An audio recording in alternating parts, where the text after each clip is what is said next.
Hi, Jack Cousyn. Out of college, the draft was in effect, so we were all facing some type of military service if you were physically qualified, which I was. So the decision was, if we're going to go in, we might as well go in as an officer. And so we the roommate and I took the test for both the Air Force and the Navy, and then we had to go take physicals for each service, which entailed a little bit of a logistics issue. But anyway, out of all that, about 6 weeks later, here comes a letter from both the Navy and the Air Force. And the Navy said, well, you seem qualified, but there's maybe a stigmatism in your eye that we need to further investigate, which would meant another time away from school and what have you. And so then I opened the Air Force letter, and lo and behold, it says qualified officer training school and pilot track. And so in the trash can went the Navy letter, and I signed up and joined the Air Force. Out of that, got commissioned, went to pilot training, did well in pilot training, so came time for source selection, and there was an F-100 on there for our class. Anyways, signed up for that, and lo and behold, I got an F-100. So out of that, pilot training to me was quite a maturing process in that neither of my parents had done college. I'd made it through, and the competition in pilot training was intensive for me, and I think I matured, and I think that's important for all our youth, that we get a good education. And a lot can be said for maybe we all ought to be some type of a obligation for national training or military service, what have you, but something for a higher calling than, quote, just you. But that's my personal thoughts. F-100 training was a kick. Did that in Luke Air Force Base. Out of that, in fact, I met my wife-to-be. Off I went into the wild blue out to Myrtle Beach, South Carolina, 6 months. I was there 6 weeks, I'm sorry, and we went off TDY, temporary duty assignment, to Insular Turkey. And this was quite worldly for me. Some of the things that stuck in my mind was the cigarettes they smoke over there got the worst smell in the world. Got off the airplane in Turkey, and whew, anyway, welcome to the world. Went there, and while there, the Air Force was going through a reorganization due to all the commitments they had, and I got reassigned to Spain. And shortly after arriving in Spain, went back to the States, got married, and we honeymooned in Spain for 3 years, and brought home the wife says 3-month-old daughter, but anyway. And out of that assignment, went to Vietnam. At that point, I had about 1,000 hours of flying time in the 100. And so, with the timing of 69 to 1970, most of the old heads in the 100 had already gone at least a tour, at least a year in Vietnam. Some had gone for a second tour. And so the Air Force was in a mode of taking those that hadn't gone to Vietnam and getting them qualified in one of the airplanes that we were using in Vietnam. So I was basically quite qualified relative to all the new folks that were just coming in. And so quite quickly I got put out in front in the flight lead. My flight lead check went in out of of Chewy, we went up into layhouse. So I'm flying, I'm number one, and number two is the check pilot. Somehow lost him on the radio going to the layhouse, but we finally got back together again. And it was in one of the hotter spots on the trail as far as anti-aircraft fire. So, in fact, mark the target, roll in, and drop my ordnance. And as I'm pulling off, two calls. It said, number one, you got secondaries off your bombs, so we found something down there that was explosive.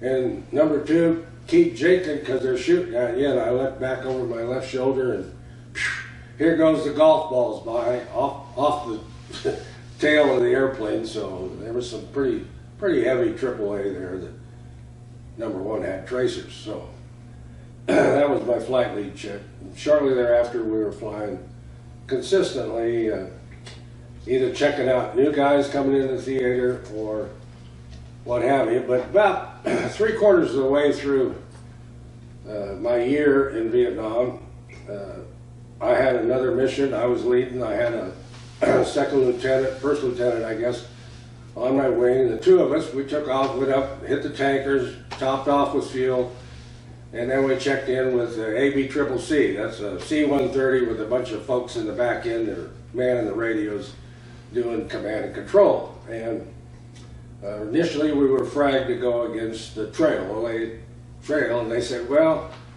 the Misty guys have been up here. They've been working a target for about 5 hours. I thought, whoa, that's quite a while. And the target was off the line of communication, the road, far enough that it was outside the normal ROE, rules of engagement. So back to the National Command Authority to get approval to strike this target. Well, quote, the target comes out to be a helicopter. I'm going, in my mind, what's a helicopter doing up here, you know? So there was a cloud cover, probably 2,500 feet, 3,000 feet, something like that. So we found a hole, got down underneath it, and the Misty was up there. He was out of marking target rockets and those type of things. So he tucked my eyeball in. Of course, I'm leading. I got my wingman. He's back quite a ways, so I got the freedom of movement and looking around. And eventually, the Misty tucked my eyeballs on to the target, the helicopter. And sure enough, there's the rotors. He's down. There's trees around it, and what have you. So we arm them up, come around, and we're having to use a low drag delivery. We got low altitude, low angle. So I never was very good at low angle, but be that as it may, come through, and the first two I dropped, I think we're just short of the target. So number two comes through, and of course by now I've created a bunch of dust and smoke down there. He doesn't see the target, so he goes through dry. And I come back around, and of course this time, you already know the story, my next two are just over on the fly. So two comes through again, and he still doesn't see the target. So my third pass, I said, okay, I'm going to strafe it. I'll tell you when I'm shooting, and you'll probably see the sparklers on the ground. So sure enough, I come through, strafe this helicopter, and you see the sparklers coming off this thing. And he says, I see the target. I said, well, I'm not sure how close we are to the road, but things could be heating up here. We need to get out of here. So I told him to drop, and he had four 500-pound bombs on board. I said, well, I'll drop all four at once. So he comes through, and that kid absolutely shacks that helicopter. I mean, there is no more helicopter. So we pull off and come home, and of course there's, you know, blurb in the paper, so-and-so hit a helicopter on a trail. And unbeknownst to us, of course, at the time, was that there was pre-strike reconnaissance, recce flight was put on this thing took pictures, yeah, there's a helicopter. And then after the strike, there was post-strike recce. I mean, gee whiz. So there was visual proof, you know, like people say, it didn't happen unless you take a photo of it. And about 2 weeks later, the intelligence lad comes up and he shakes me on the shoulder and he says, "Hey Jack, that was really a derelict CIA helicopter that they had lost." So here's all this gangbuster effort to take out the helicopter. And it happened to be 1 week left there. But war stories being what they are, I'm here to tell you that's what happened. Other than that, probably a defining moment in my career was Nixon was president, and with all his efforts, he couldn't keep the effort going to keep the South free. And so it was decided to start bringing airplanes home. And to do that, we had 6 squadrons of F-100s at Tuiwa, and they started bringing us home in flights of 12 airplanes. So I was chosen somehow, magic I guess, little PFM as we used to say, to lead a flight of 12 F-100s out of Tuiwa, and did that, took them out over the water off Tuiwa, brought them back around when we made a final pass across the base, and from that point on, other than about 25 to maybe % or a third of the airplanes that on these extended high altitude flights lost their radios. And the reason was that the O-100, being this little bit dated, used vacuum tubes in their radio system, and of course those cases were pressurized. So when you took them to altitude, well, we've been flying around in Vietnam for a year. I don't know how long the airplanes have been there, a long time. And we never got much above 20,000 feet, so they really didn't get that cold soaked. But they got cold soaked when you take off from Tuiwa and go to Guam, Guam to Hickam, and then from Hickam back to the States. And so we all got very proficient at our Helen Keller visual signals as to whether your receiver's out or your transmitter's out.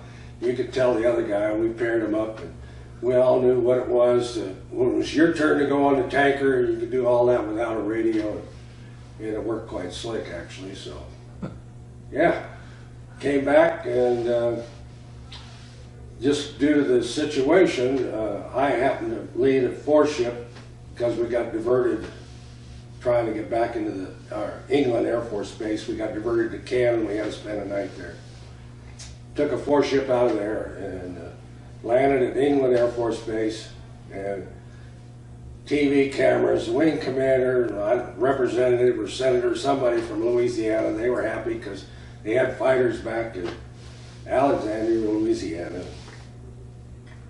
So there we were, and of course my wife, I'd left her in Washington DC area, and I tried to be accommodating to the TV guys, but I really had in my mind I needed to get back to Washington DC.